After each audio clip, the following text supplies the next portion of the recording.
What about now? No, because I was eating. See, you didn't tell me that. You don't communicate. No, I said no. You asked me if I was ready, and I said no. Yeah, but I And then you told brought Craig into the room like I was ready to go. Craig's been I sitting am there the eating whole my time. child's Halloween candy. I'm going to be a few minutes. Halloween isn't until tomorrow. No, we do. See, it's obviously you don't have kids. Halloween started October 15th with the first trunk or treat. So You know, we I'm have not even done gonna. trunk or treats pretty much every weekend, multiple places since the 15th. See, I have enough candy to hand out for Halloween before Halloween's even gotten via trunk or treats. So my question is: are there going to be any trick or treaters tomorrow? Oh yeah, plenty. Okay, okay, that works then. You know, Yeah, I was afraid that we were going to have to. You ever see the movie Trick or Treat? no. How? Wait. All right. Well, anyway, before I destroy you for not having seen one of the greatest horror movies of all time, The uh, thing. no, that's the greatest. Trick or Treat, I'd probably put at number two. Uh But huh. it's amazing. Anyway, there's a nasty little Halloween spirit that's running around killing people who don't properly respect Halloween. So if there were no trick or treaters tomorrow, it's going to be a problem. But if you get trick or treaters, whether they come to your house is irrelevant, just so long as there are trick or treaters. Yeah, there definitely will be. Good. So I'm Christopher. You're Jay. Yeah, we are the Introductions are grumpy. done. We're the grumpy dungeon masters. That was actually quite an intro for once. No, yeah, but there's plenty of candy. Hey, Halloween is now a month-long event. That's please don't. I really don't want that to be the case. Like I want horror movies throughout the course of the month, and I definitely want sort of the feel of it being, October. But trick or treating like every weekend or something, at that point you're really just jumping the shark. Yeah, and then I just start calling it Dungeons and Dragons, which has pretty much jumped the shark. So, No, the trunk or treats are fine. They're easy. You just it's more for kids than it is for teenagers. mhm. But then again, I don't know. I don't really care if they're doing it. It's just, yeah. I mean, you're giving candy out to people. Fine, enjoy.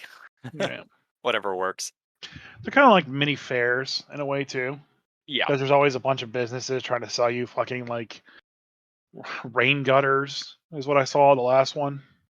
Wow. Um, Okay, that's different, but sure. it's like, here's a Snicker bars for your child. Do you have gutters in your house? It takes away the water. It's like, no, thanks, I'm good. I just want the candy bar. Okay, Yeah. well, if your foundation gets destroyed, don't come back to me. Yeah, or I'm like, do. whatever.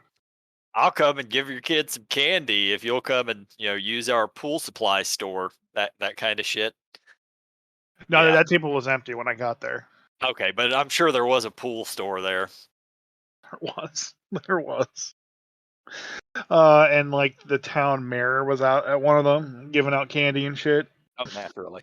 See, when I was growing up, we did have things like that. We didn't have the advertising so much, but our school every year, no matter where I was living, would have some sort of a Halloween thing. I remember at least once they put together like a haunted house through the school, like the classrooms, and we all got to go through that. That was pretty cool. And then we got That's to do cool. bobbing for apples, and they've had all sorts of fairs and festivals. Um, one funny thing just is almost coincidental, but it seems kind of almost serendipitous now. I'm starting my new Waterdeep campaign next weekend, Yeah. and I decided to start it on Trolltide in Waterdeep, which is essentially Halloween. I didn't Oh, really put two and two together when I was planning this because I actually had planned it like probably like July August timeframe. mhm. Um, but yeah, so my Waterdeep campaign starts on essentially Halloween. Everybody, all the kids in Waterdeep dress up as trolls and run around door to door getting candy or pulling tricks on people. Okay, where did you find that piece of lore at? Because actually, I didn't even know that one. In the Waterdeep handbook, Okay. um, the it's actually it's kind of funny. If you get the Waterdeep handbook, it's let's see here. It's 9 chapters. All right. The actual module is chapters 1, 2, 3, and 4, and you're done. Yeah, the Okay. other 5, if I'm right, are Right. all of the big bad guys. So chapter 5, 6, 7, and 8 are optional big bad layers that are not part of the adventure, Yeah. but they're just there. And then chapter 9 is like 30 or so pages of just Waterdeep lore. And it's Volo writing like this hand guide to for Waterdeep. So you can kind of just read through it and kind of get all the lore for Waterdeep. Okay, now And WotC expand that by 120 pages at least and release that book. I don't think you could. Oh, the I hell mean, you can't. so much has happened in Waterdeep. Like I learned little bits and pieces about Waterdeep as time goes on. Like it's a Spelljam report. I learned that very recently. Mhm. But they have a doctrine that no Spelljammers can land in the air Yeah, at Waterdeep. They you have to actually land outside, past the horizon, and sail in. right. Yeah, we talked about that last Yeah. week. So like Uh, Waterdeep has so much to it. It's really hard to encapsulate everything. You can capture a moment in time, which is what this Waterdeep book does, but you can't capture all the history and all the current runnings. It's just too much. that's not true at all. That Yeah, I think so. no, it You'll absolutely get is not. you'll get They have this neat little idea called timeline where you can say at this year this was the Lord of Waterdeep, at this point it was founded, at this point it was like that's all you could do 4 pages of just timeline of how you got to the point of where you're at. but And then they don't need to do that too because it's already on the wikis online. yeah, that's not what people want. I don't want to use a wiki. I want the goddamn book in front of me. Well, I mean, there's a thing called the internet that people use nowadays. Yeah, and a lot of people it's not that I don't use it. Obviously, I do and I utilize it for information, but that is not what a lot of the players and DMs want. They want books on that lore. It's not hard to release it. Like every first edition, second edition, third edition, fourth, whatever. They all they just release books on lore and other optional things. I know Mhm. I harp on this shit every week. Uh, they all release books like exactly what we're talking about, and only fifth edition has not. Well, I mean, I go to the Forgotten Realms wiki, the one that's the Forgotten Realms Yeah, I mean, if you really dot want to, fandom dot com. yeah, if you want to There's dig up the info, it's all on the wiki. But yeah, that's not what there's people are asking. 80 something sources. But that's the thing is that I don't need the book in front of me. I don't want a book that encapsulates all of Waterdeep's history. I want to know what's happening now.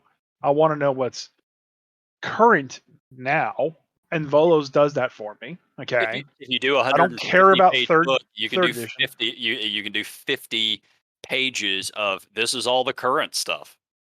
That's what Pretty- they did. I just told you that's what they did. Yeah, but they did it in the campaign. They didn't do it with the rest of the stuff. I mean, you could do 150 pages of this is No, what's you could do 45,000 pages with the shit that's in Waterdeep.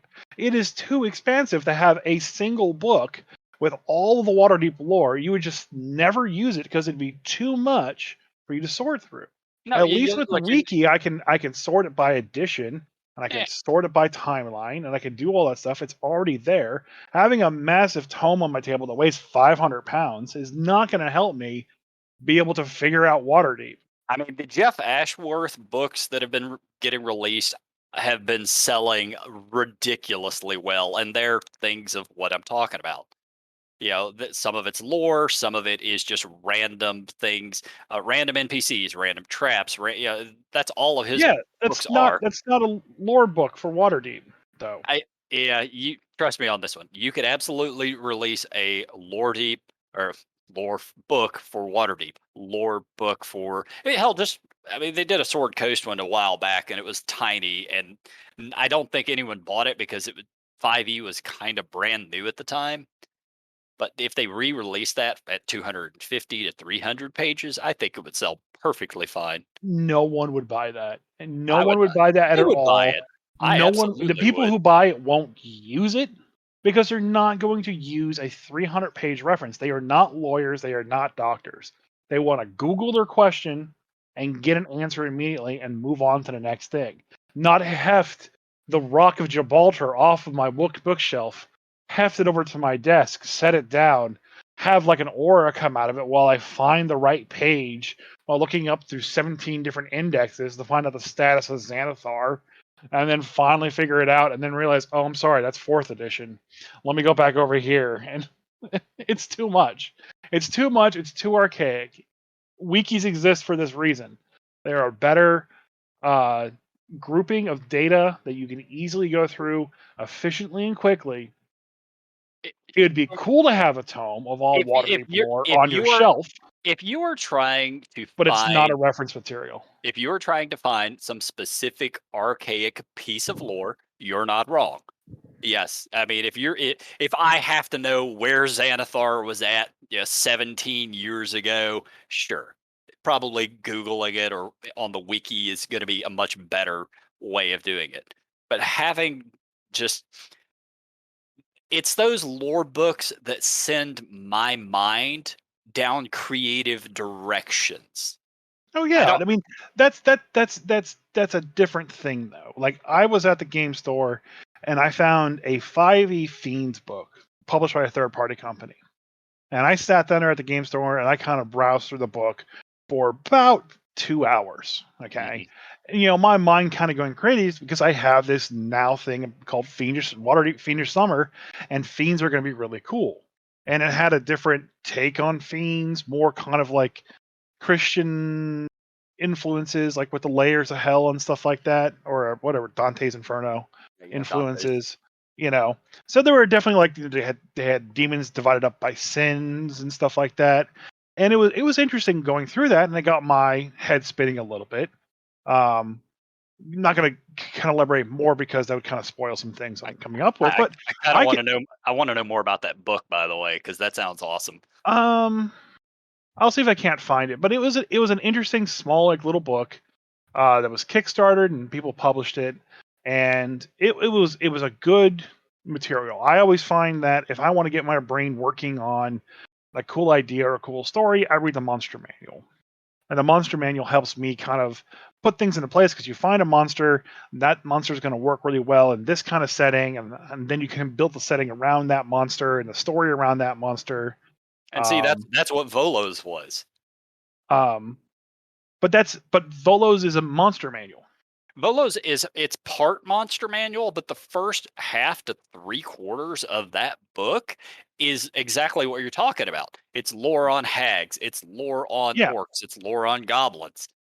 So when the way they in the Waterdeep book, the history of Waterdeep that Volo writes, it's more kind of like this is the city of splendors. These are the things that go on. It's him being his quote unquote writer NPC himself. Yeah. It's called Volo's Waterdeep and Kyridian, and it's written from that standpoint, and it's really cool. It's 30 pages. You can read through that. You can get a lot of cool ideas. Like I said, that's where I got the Troll Tide from. I pulled when I ran Dragon Heist. I pulled there's a go kart race that they have at Waterdeep. Oh, And we had my group had to basically enter in a go kart race because Lord Never Ember was going to fund them, and they had to build a was that go kart. wait, wait, And wait, then wait, wait, wait, wait. How the fuck do you have a go-kart race? yeah, You don't have engines? That's not a thing.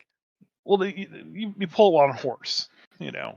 Chariot race, I mean, more appropriate. if it's downhill, it's not really a go-kart race. I think what do they call that? Soapbox racing? Oh, whichever. But you had that in Waterdeep. There's a whole weekend devoted to that, and you got to race around Waterdeep. And that's You awesome. know, yeah, that's awesome. Well, that's in that little book. It's already there, 30 pages. Now You don't expand on need that. you don't need you don't need 1,500 pages. I mean, Volo's Guide to Monsters is absolutely one of my favorite 5e books, specifically because that first three-quarters or so of the book is nothing but lore. Hmm. I use it all the time. I'm running stuff going on with hags right now, and I've been reading through it pulling ideas from that book. Yeah, but it doesn't need to be a 17,000 page enchiridion of hags and their history in fifth edition or in Look, you D don't and have. D. Yeah, I don't need 17,000 pages, but Volo's Guide to Monsters is like 250, I think. And they've got it separated out. Like I said, there's a bunch of different races, monsters, Yontis, the hags, and so forth, and each one of them gets a good section of it devoted to them.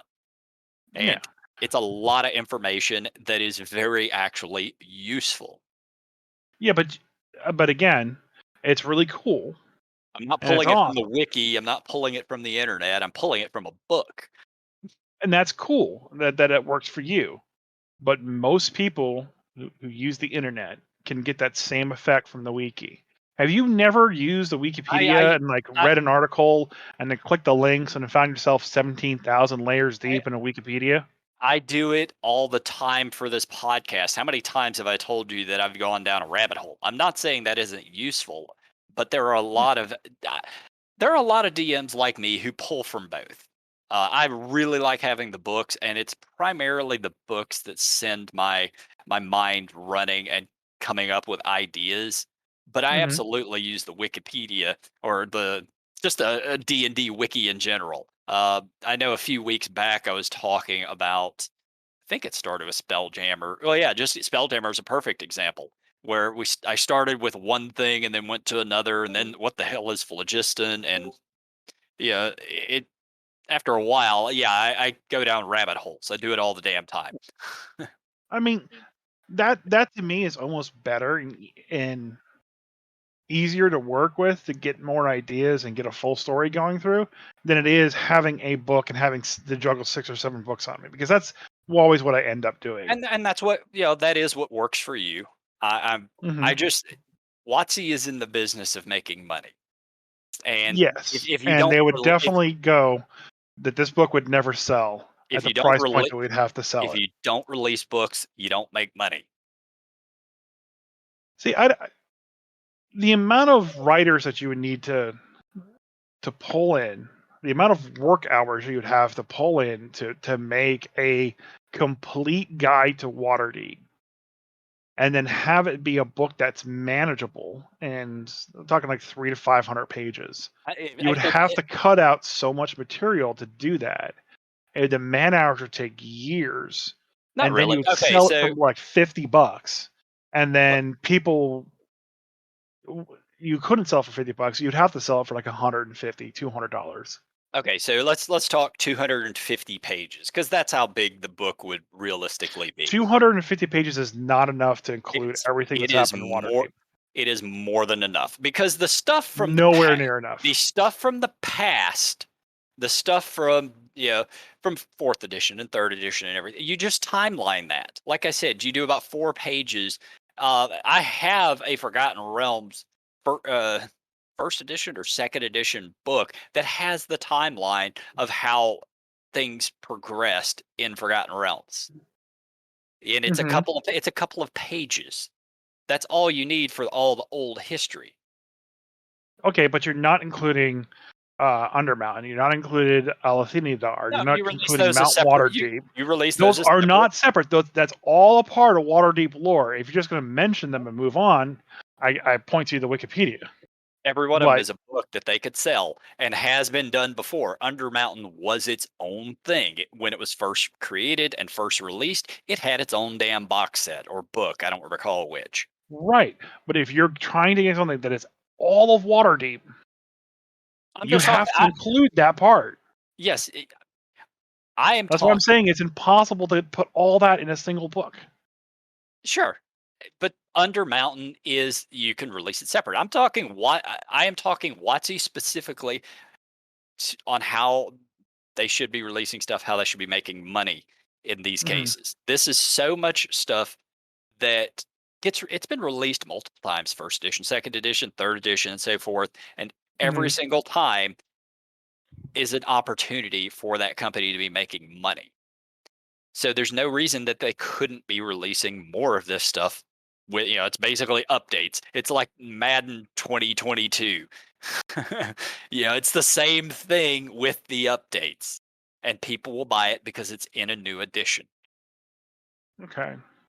So a couple years ago, they released the World of Warcraft Chronicles book. Okay. So they had the Chronicles book, and they had two more that came after it, Chronicles 2 and Chronicles 3. Basically wrapping up all of the World of Warcraft lore into different segments and basically publishing it. I think the first one handled like the creation of the universe and the Titans and Sargeras and their kind of establishment and like kind of like all the myths and lore and stuff that happened Okay. leading up to the orc invasion of Azeroth. Okay. And then the second book handles pretty much all the nitty gritty stuff of what happened during that invasion and then beyond the Dark Portal and everything else like there. And the third book was like um, everything after like WoW happened or something like that. Okay. Okay. So it was pretty much it was written and illustrated and worked on by the WoW team when Blizzard was still a reputable company, when Chris Metzen still worked there, and the books are amazing. They're awesome. They include everything. Um, the problem is that the people that bought the books, like myself, point to those as being okay. This is the hard evidence that this happened this way or that happened this way. The Titans were these people, and this may not really apply 100% to D and D because it's been going on for such a long time. Sure. But they went to basically keep expanding upon the story.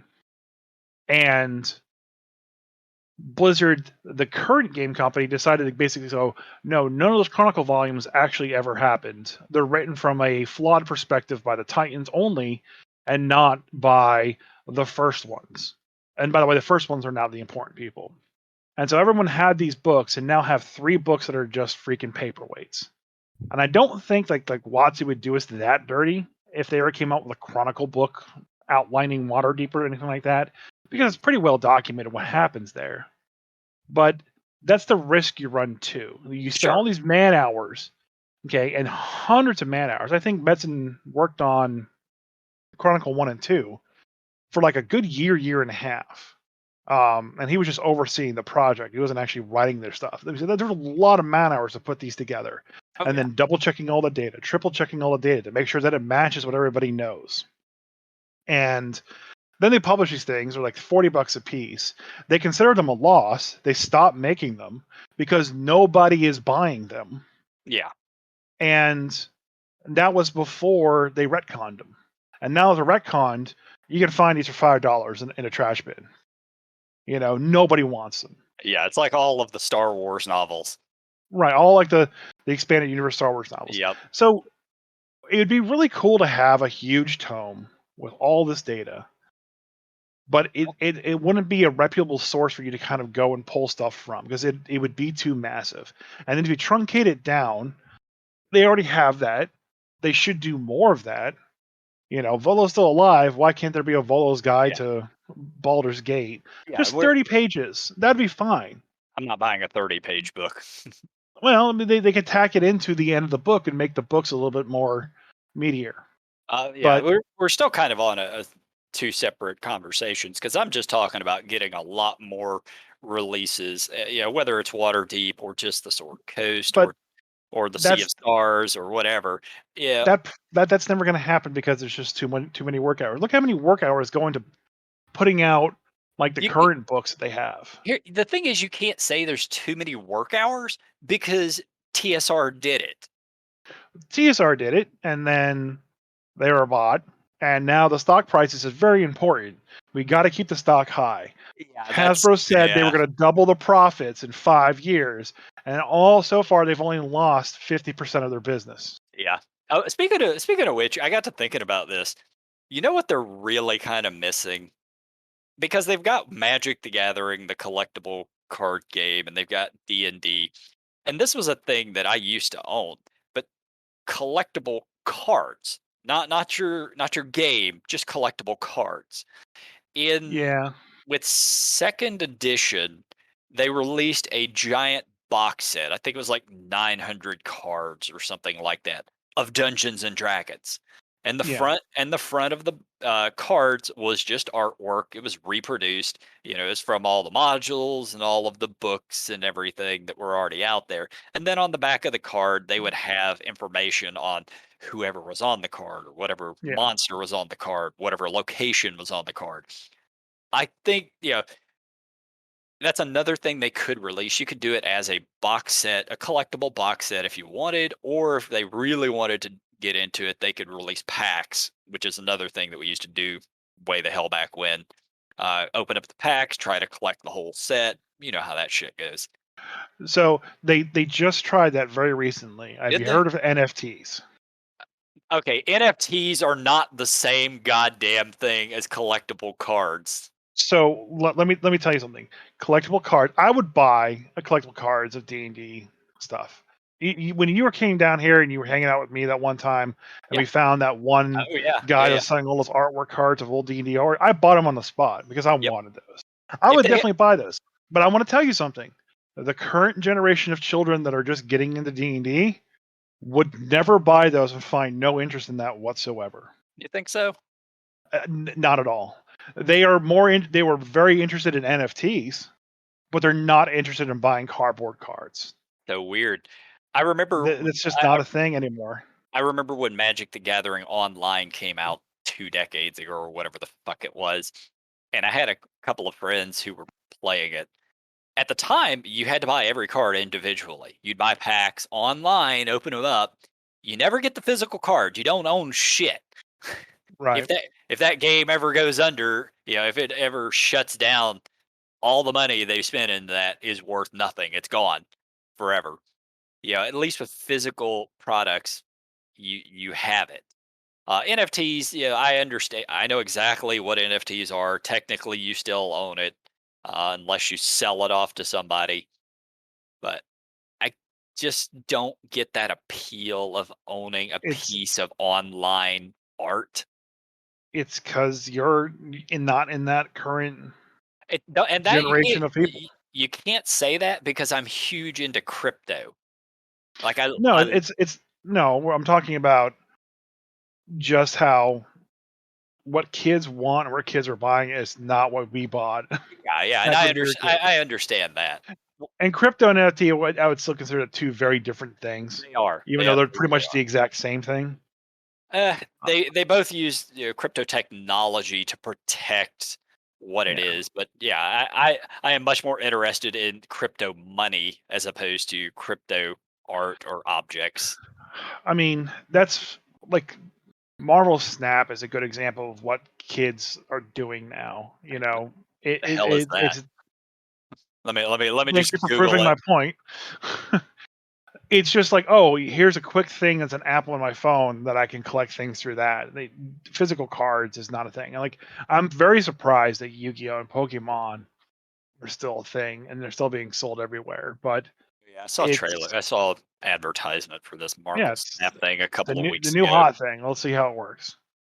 Yeah, But it's a lot of the things that would drive our interest and make things more. It doesn't work nowadays.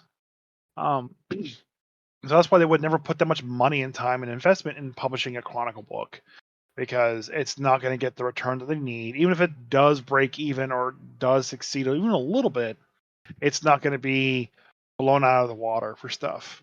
I mean Um, the lore books that they have released have done well, with the Sword Coast being the exception.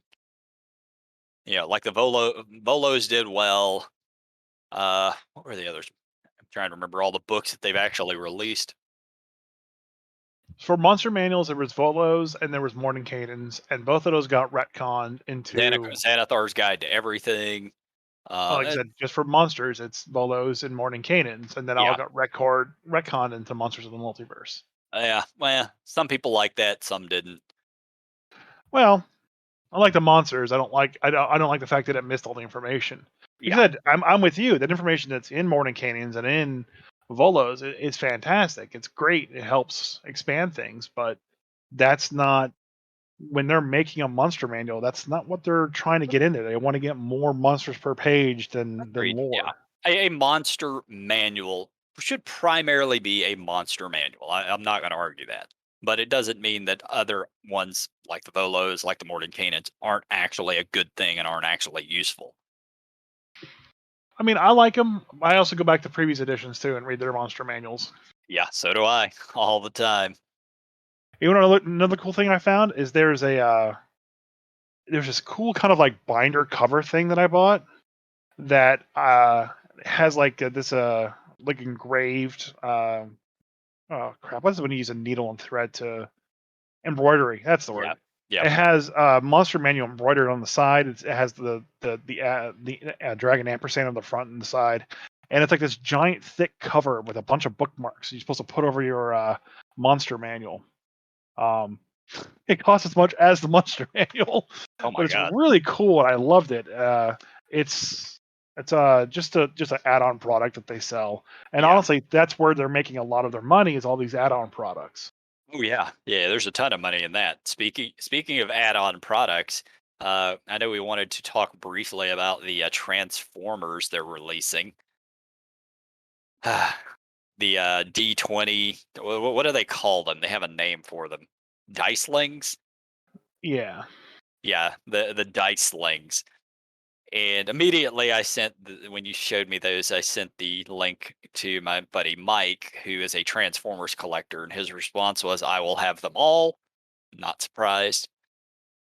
Um, So yeah, see, there's something they're called D&D Dicelings. They're oversized D20 that when you roll it, it unfolds into a beholder, black dragon, red dragon, owlbear, and I think that's it. that's the four that they currently Yeah, have coming out, and apparently you can order them all. Like what, 15 to 20 bucks a piece. I don't have the yeah. actual They're they're storage. they're about that. They're about that. They're just cool tie-ins to the movie. You know, they're gonna make a lot of money off of those. Yeah, they're supposed to be. I think they're coming out in March, which Yeah, is with the the same movie. month as the movie. And it is the when you watch the trailer for the movie, there's the black dragon, the red. I never saw a beholder, but I did see the owlbear. So I'm assuming there's a beholder in there at some point. There is a beholder. It they're just I don't know. It's hard to tell how big they are because they look Yeah, like they're pretty good miniature size. Um, you but would think to be a transformer, they have to be decent sized at least. Like, well, let's be fair. These are not transformers. These just unfold into yeah, the that's a fair monster and point. then fold right back up. That's fair. They- They're transformer styles. What they're calling it as. There was that game back in the early 2000s. It was like the same thing where you had these monsters and you threw them out there and they unfolded into bigger robot things and then you folded them back up. I actually bought a couple and used them as monsters in campaigns and stuff. Because like the one I have, my favorite one was there's like a box, and I would have the players push the box around the map, and then when they push it to the right spot, the magnet that basically held everything together was triggered by a little magnet plate, which is what you rolled them onto, and they Mhm. would unpop. So the players would push the box onto the magnet, and then it would trigger the thing, and it would pop up, and everyone would have the roll initiative by this giant monster that just popped up out of the box. So those were cool and interesting, but I don't remember what they're called. Yeah, I And these are pretty much the same thing. That's it. Yeah, I mean, it's a neat little collectible thing that people will absolutely end up buying. Can't say I blame them. I mean, honestly, if I could get them cheaper than that, I would probably buy them. Yeah, I mean they're they're worth $10, and they're selling them for like $10, so it's Yeah, okay. I want to say their retail is 15. But yeah, I don't know how big they are. I'd like to actually see them before I'd make a decision like that. If you got spare money laying around, you can buy some. So dialing back a little bit, the book that I was talking about that I I found at the game I was store is called just the about Book to of go back to that. Fiends. Yep. Yeah, it is by Green Ronin Press as well, I noticed. Green Ronin Press are the ones who released the Dragon Age RPG a few years back. Is it from them? Yeah, yeah. Well, it says Green. Well, okay. The link you sent me is Green Ronin store, so I am assuming. I think they're just selling it through the store. I don't think it's by them. The people. I think it was just published by the people who put it there. Yeah, I wish I could Um, see the back of the book. but it was an interesting book. It it was very interesting to see all the monsters and all the kind of like the cool ideas they had. There were a couple ideas of monsters in there. No, it was actually published by Green Ronin Press. I found it on Amazon. Okay. And it came out early this year. It was a nice little extra source of just monsters, but Yeah. nothing nothing too crazy that I didn't make me want to buy it. There was like one monster in there that I liked the idea of it, I don't know. but I really kind of want the book. well, it's $50. Yeah, I'll have to. Hardcover from 100. Maybe I should go buy it. Wow. Yeah, like it's $25 for the PDF. I don't want the PDF. I want the physical copy of it. But yeah, it seems kind of neat. What you were telling me earlier sounded useful. But truthfully, I don't run a ton of demons in my game. Yeah, they had them divided up by like daemons and demons and then fiends. Hmm. Yeah, and that's some of it, because it is a third party thing. It might be some of the information just might not line up properly with D&D. I find that all the time. It doesn't at all. It's like I said, it's 100% Dante's Inferno. Yeah. Um, they do kind of bring in some of like they mention Asmodeus, um, and that he kind of works for being like the Lord of the Demons to the fifth edition, but none of the lore in there. But the monsters is what I was more familiar, kind of looking for. Yeah. Like monsters of greed. If I was doing something with a lot of greedy people, these are the things that are like influencing them. Yeah. And for And there's a people who lot are from that perspective, but for people who are creating their own campaign setting, a book like this would be terrific because yeah, D&D, like Forgotten Realms and all of the official settings, they sort of have their lore already together.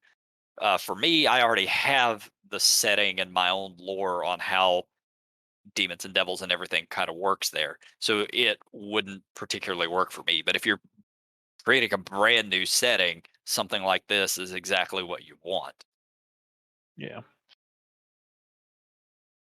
Let's see. There's one other thing that I know we wanted to talk about. Strahd. Oh, okay. Well, there's two other things. Oh, Let's do the Spiderdragon first. We've been wrapping up kind of with your campaign and stuff yay. lately, so we'll wrap that up. All right. So we saw this meme this week. Conversations with the 5-year-old DM. 5-year-old DM. It is a spider dragon. What is that? A massive black dragon with 8 legs and big pinchers dripping with poison. That is terrifying. It has a breath weapon. It breathes millions of tiny spiders at you. So naturally, we start sharing this all over the place. And within a day, somebody either created or found the spider dragon stats. Okay. Have you? I know you've seen this, haven't you? The stats for it. Not the stats, no. Oh, okay. Well, let me send you I found it copy. on Reddit. Okay. I was gonna make sure you have this in front of you because we're gonna go over the stats on this thing. And Okay. this is wholly a made up thing. And we were talking about it on the stream the other night with Panda. And Panda's I kind of agree with Panda's thought on this. It looks awesome, but it needs wings. Well, Because it it's a dragon. It's not. It's of the dragon family. Listen, if freaking wyverns are going to be called dragons, then this can be called a dragon too. Yeah, I know, but It's Wyvern more of a drake. I get wi- it, but a no, drake's a dragon. it's a dragon, it just needs wings. Like wyverns have wings and they're part of the dragon family. This thing, it just fucking Drakes needs don't have wings. wings. They're Whatever. part of the dragon family. Whatever. Majority of dragons in the dragon family don't have wings, man. This thing has the word dragon in its name. Yeah, and so does plenty of others, and none of them freaking have wings. Anyway, moving on. I think it should have wings. Uh, 19 armor class, 189 hit points, a speed of 50 feet, and a climb speed of 50 feet. Let's see. It has legendary resistances of 3. It's got spider climb, web sense. So while it's in contact with a web, it knows the exact location of any other creature in contact with the same web. And web walker, it ignores movement restrictions caused by webbing. This all Yeah, makes because perfect it doesn't sense. it doesn't need to fly. It has its webs. Flying, it would just get in the way if it flew All right. around. So it has It multi would catch its own self in the web and like, oh no, I'm caught in my own web. except I'm gonna eat myself. Ow. except it ignores movement restrictions caused by webbing. Well, he's really good at webbing stuff up. Multi attack.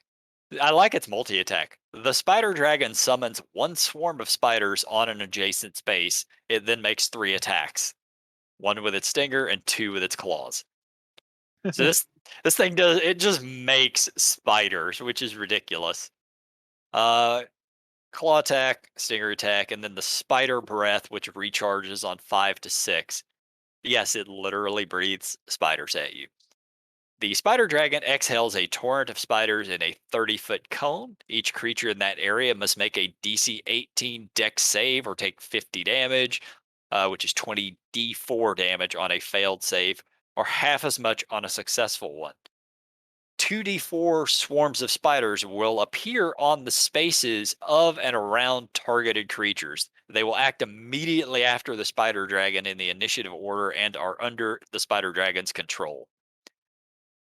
And it actually has the stats for the swarm of spiders, which are 1/2 challenge rating swarms. Let's see. It's got it has 3 legendary actions. It has detect. It makes a wisdom perception check. It has a stinger, which it can just make an attack with the stinger attack. And then it has a Spider-Man ability called Web Shot. Costs 2 of the legendary actions. It shoots webs in a line that's 30 feet long and 10 foot wide. Each creature in that line must make a DC 18 strength or dex save or be restrained. A creature entering the webbed area for the first time on a turn must make a DC 12 dex or strength or dex save or become restrained. Creature can use its action to try and escape, blah, blah, blah. Each 10-foot cube of giant webs has AC 10, 15 hit points, vulnerable to fire and immunity to bludgeoning, piercing, and psychic. Any elemental damage to webbing restraining a creature is dealt to that creature as well. So, my question for you, would you use this thing? I mean, if I was running a drow campaign. Well, I wouldn't need a drow campaign. I'd find a use for this thing. So, I mean, I it's a decent monster. I yeah, the don't think stats it's overall CR is fine. 15. It needs well, it has a high armor class. Uh, No, I think this is like more CR 18 or 20. Um, essentially the thing with fifth edition, the mechanics behind it is action economy, and that's why you have one dragon that's big, huge CR 15, and a party of eights can wipe it out because you have more action economy than it does. yeah, The fact that it creates 1/2 challenge rating monsters that will just never on its breath actually attack. do anything other than get in the way. And they're swarms, so you can actually just occupy the same space as them. Right. They're So all they're still gonna hit. they're There's a still a plus. chance No, for them to hit. there's a +3 on their hit. Yeah, The I know.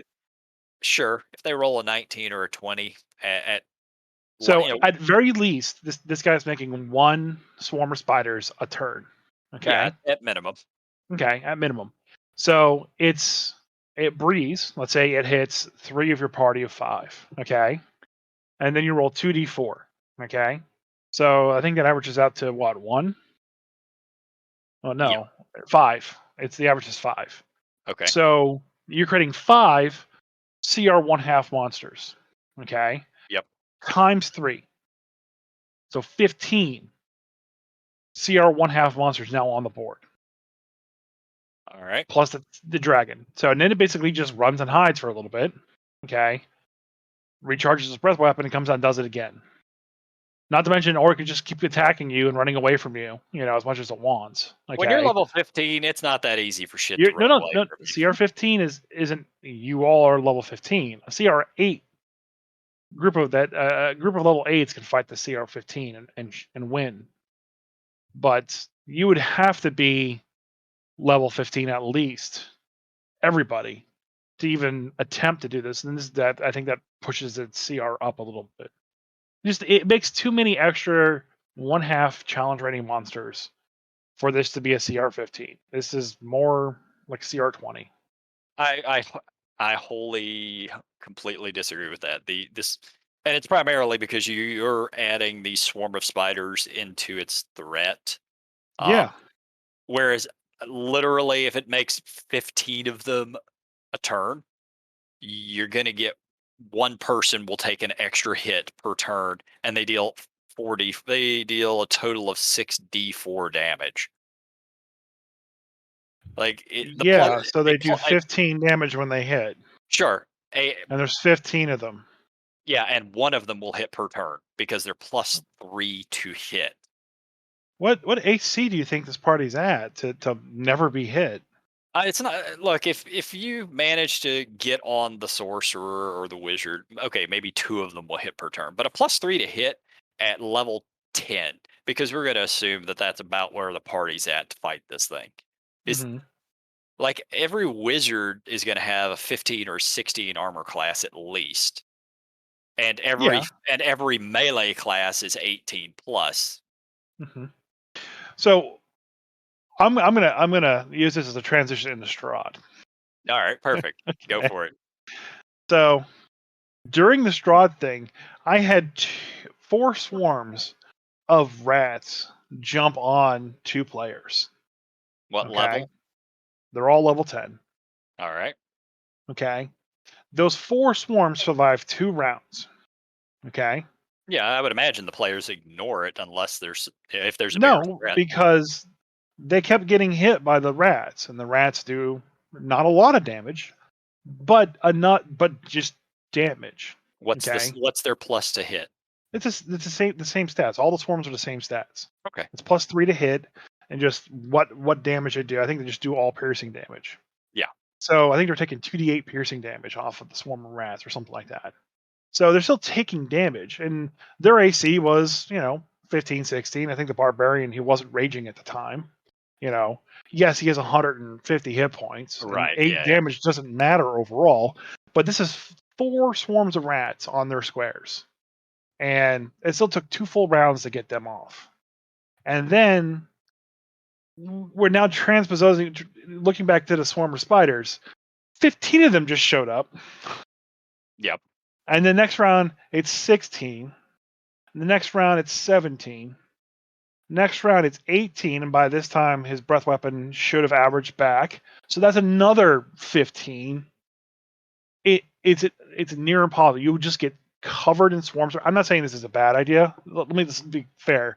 I'm not saying I'm not saying that I wouldn't do this to my players Oh, and you I would. wouldn't You give them this definitely account. would. Yeah. I'm just saying is I'm the very likely just gonna get covered in spiders. And if they don't run away from the mass of spiders, they will be attrition to death, or they'll die in real life because I'm now rolling 30 plus fucking swarms of spiders after the dragon every single turn. Yeah. I kind of want to just put together like a one shot fight. Yeah, level 10 players taking on the spider dragon just to see where it's really kind of at. Fuck But it, we'll do it tomorrow. the thing is, this thing it We'll do doesn't. it tomorrow on the It's stream, or sure. watch Monday's stream because this comes out on Tuesday. We'll do it. All right, whatever. Oh, that's right, because I forgot we're not going to Oh be playing Divinity tomorrow. But the thing is, the dragon, it doesn't have a lot of immunities. It's got 3 legendary resists. no, the Um, dragon by himself is very much a CR15. Normal Just the spiders just drop a fireball and move on. Yeah, but I mean, that's true. It's just drop a body, except they have 22 hit points. Yeah, And that third level fireball, there's a chance that you're not going to kill all the swarms of spiders. maybe, but they'll be low enough that one attack would kill them. I mean, what's the average of a 8d6? Fuck, I don't know. Drop a fourth 21. drop a 4th level fireball.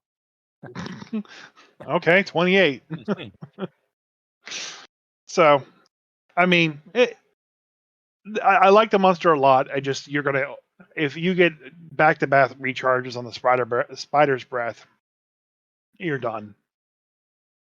Yeah, I don't think so, but maybe we'll figure it out. I'm gonna have Not to mention too, you're probably starting off already slowed or immobilized, but from being yeah. in a giant spider web. Now the web could be a lot more of a problem. Yeah, the web with the swarms potentially a problem.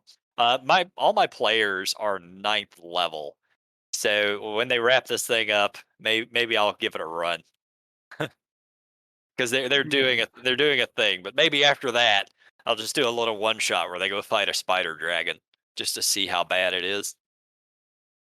yeah. All right, so more of Strahd, or is that all you More needed to talk about? Strahd. All right. No, there's a lot more to talk about. So we ran our annual Strahd one shot, and it was a blast. I had a great time. I hope the players did too. I think they did.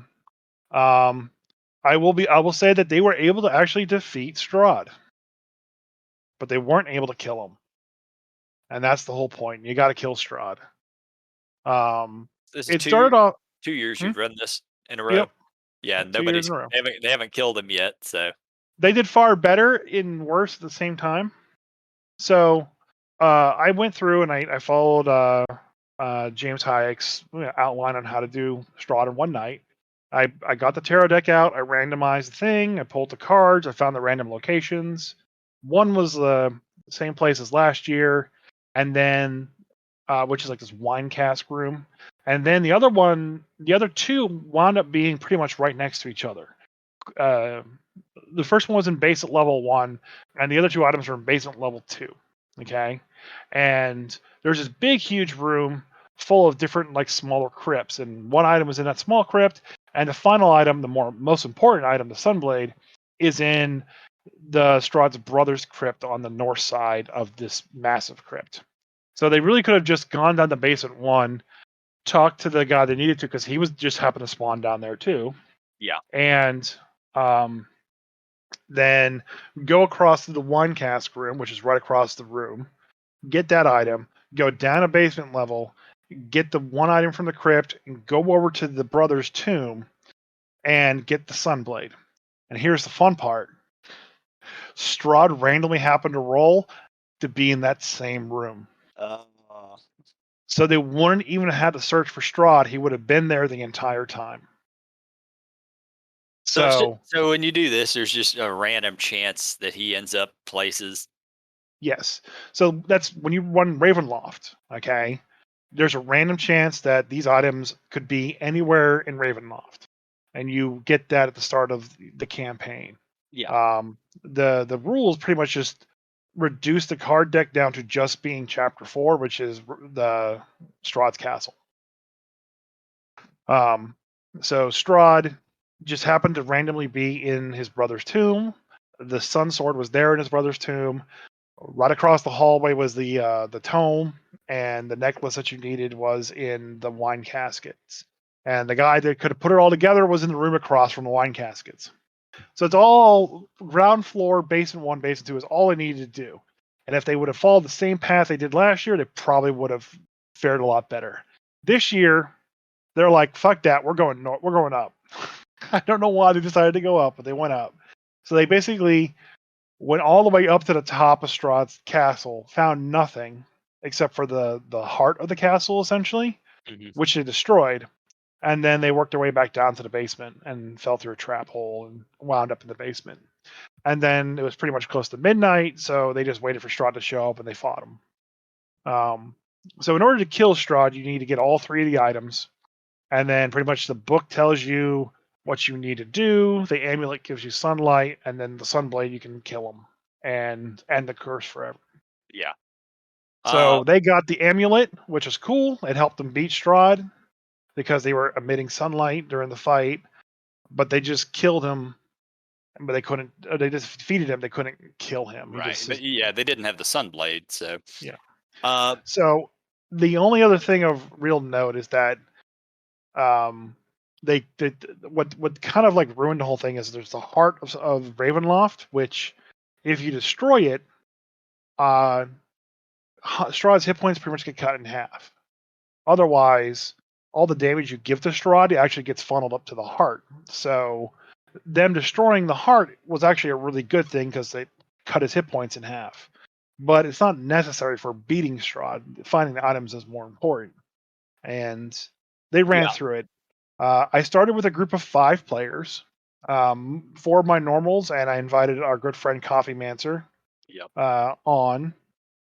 We play Overwatch with him every night. So he came on, and then Strahd hit him so hard with his presence of the castle that it blew up his computer. Yeah. Yeah, I remember he was telling us about that. And, So uh, Strahd is that powerful. If he thinks you're going to be a problem, he'll destroy your computer so you yeah, can't play be anymore. careful because our Strahd campaign just cost him a new power supply. So I felt so bad, but he could fix it. He'll be fine. yeah, apparently he's got it up and running already. So good, So good, I good on really him love being running tech this. I want to savvy. run it more. I'd want to run it again and again and again. And it always makes me want to run Ravenloft, but I still don't think I could do the spooky horror aspect of Ravenloft right. Yeah, you do need the setting right. You really do, and uh, especially running it on stream, man, that would be rough. I Like, will say the music helps a lot with yeah. setting the tone. Um, there is a channel out there on YouTube. Let me find him real quick. Yeah, so I'm currently playing in a Ravenloft campaign, and the feel and everything have been correct. The DM has shown up in costume. He has the lights sort of put a little lower.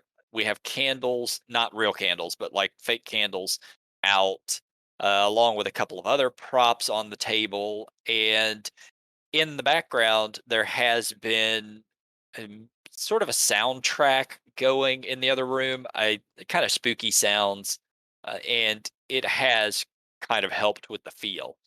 And a Yeah. lot of times, I don't like background music or noise because I get distracted. But in this case, it's worked beautifully, and it Yeah, hasn't. the guy I got the music from his YouTube channel is called RPG Music Maker.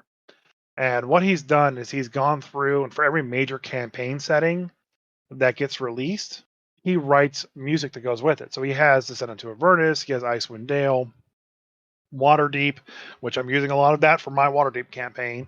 Mhm. And he's got, Frost Maiden, and then he's got a bunch of other stuff too. Um, and it's all fantastic. And I use his music for his Castle Ravenloft theme and a few other themes for the stream for Strahd, and it works really well. And he's actually done like 2 full different albums for that. And he lets you use it for free. You just credit him at the end of your videos and stuff, and you can use it. Fantastic music. It all is just perfectly on point. He sometimes he'll make a song for NPCs too. So like in Strahd's case, there's like the Strahd main theme. There's the Ravenloft main theme. Right. There's a theme for um, the Barovian legends, like the council of people that are there that help everything. The one girl with the clockwork leg, whatever her name is, she has her own theme. Really kind of cool stuff. Esmeralda, that's her name. She's got her own theme. Yeah, haven't come across her yet. So we've only played 2 games so far. I do like though that they updated Ravenloft from the older way to the newer way. They're removing things that aren't PC, like the term gypsy. They kind of got rid of that in the remake. Mhm. Um, but one of the things I thought was really cool is that Esmeralda was always very downtrodden and very negative to the fact that she lost a leg. Okay, and that Right. as this clockwork piece of machinery now. In the revamp and the rewrite of Strahd, It has a gun they in it. it has a gun. No, this is not an awesome zombie movie. Um, they flipped the script. She's actually very proud of her clockwork leg instead, and it See, I just hate gives a whole that. Yeah. different Don't. theme to the character. I like she's supposed to be this badass vampire killer, but she's just like, oh, I lost my leg. I'm sad. I'm disabled Yeah, now, it's and now she's fucking like, It's No, goth. I got a shotgun for a leg. Oh, no, no, the setting is very goth. It's supposed to be grim and dark, and you're supposed to be fucking miserable. That's the Yeah, point. yeah, there is, but I like her better now as she is. Yeah, Standing there, I ready would to go, definitely not. shotgun leg and all. So, as I have not encountered the character or read through the Ravenloft stuff, I would much prefer it be the way it originally was. But Yeah. I'm an old grumpy man who loves goth shit anyway. We were talking about a grim dark campaign where the world is dying last week anyway. Which immediately I started talking with the other DM about it, and we're both kind of in agreement. Yeah, that sounds like a great fucking thing. That sounds like a wonderful game setting. But yeah, I can't wait for next year. I hope the players enjoyed it. I think they'll. I think every year they're going to do a little bit better, a little bit better. And once they kill Strahd, I'm going to have to get a whole new team in there. Yeah, I mean, once Yeah, they've done it a few times, the idea is to go through there, find the 3 items, get the sword, and then kill Strahd. yeah, It's kind of a time crunch because you're running it over about 4 hours. But if yeah. you That if you go in there all murder hobo, you won't get anywhere. But if you just kind of get in there and like just open doors and look at people and go, "Oh no, fuck that room," and close it and just keep running, and hope that one of the items wasn't in there. So, I mean, well, when you find there's always a helper NPC in there who will tell you what rooms mhm, things are in. okay, So neither times have we run it and have the group actually found the guy. okay. Once they So figure out where he's at, if he's always in the same place, then they'll be able to. he's not always in the same place. He's also random. Oh well, okay. Yeah. All right. Well, I think that's about it for this week. You I, sure? Got yeah, got I don't. got anything else from the 80s or 90s that you want to say that new kids should be buying from here into the Get off 2020s? my lawn, you little whippersnappers. D&D Pogs maybe? Pogs were terrible, and they lasted about as long as fidget spinners did. Tiger Direct handheld D&D game? Oddly enough, Tiger Direct, there's a lot of collectors for that shit. I sell them online, so Hmm. Except for the fact that they just re-released every single one again, yeah, I know, but people still thus just want the tanking the value mm, yeah, people forever. people still want the originals. They want the OG stuff. There are collectors for everything. Well, I still got my Darkwing Duck one. I like it. See, see, Well, I grew up in the 90s. I'm allowed to like stuff from the 90s. These kids exactly. today are not allowed to take my stuff and wait for me. So now I need you to say this after me. Get off my lawn, you whippersnappers. No, they have to come on my lawn. There's trick or treat tomorrow. Oh right. Okay. After that, then you have to say that. All right, guys, we're out. Bye, Craig. Bye, Craig.